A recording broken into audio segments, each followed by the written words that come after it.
This is for everyone giving up on love and finding a partner. In my last therapy session I wanted to discuss why friends seem to have a much easier time in finding a partner compared to me. As I talked I discovered some bad lines of thought that I believe are not exclusively mine 32 meters, but a tendency in our generation and the ones coming. I told my therapist that, if I would analyze my behavior when selecting partners I could clearly see that I was looking for someone that would potentialize me upwards, and that most people I met and didn't want to engage in a serious relationship were people that I imagined would potentialize me downwards. That being, I saw in them something, either from a social, intellectual, financial, appearance or whatever point of view that are not as good as I judge mine to be. I was more excited with people that I saw as being somehow better than me in these same topics. In resume, I'm looking for someone that I judge to be better than me or at least as good as me. The first mistake is that, there is no such a thing as better or worse people. There are different ways of living, seeing the world and engaging in the world. The second mistake is that, in a relationship, people grow with each other,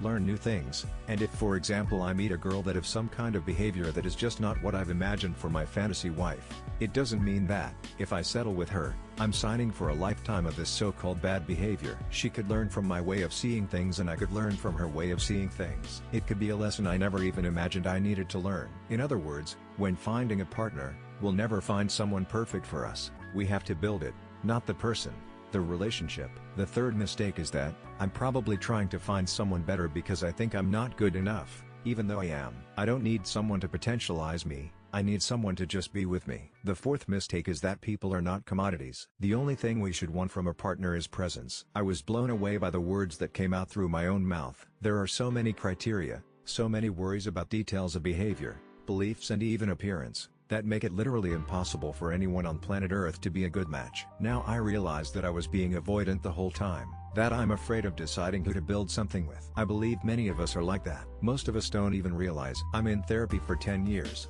and the previous discussions about relationships were all about, this generation this generation that. In the end it was me, not the generation. Relationship with people is not an exchange of anything, it is not a perfect match, it is not objective or assertive. Relationship is something that happens, if you let it happen. Relationships are presence. Your presence and another presence. Together, now not in the future, trying to build a good enough dance of presence.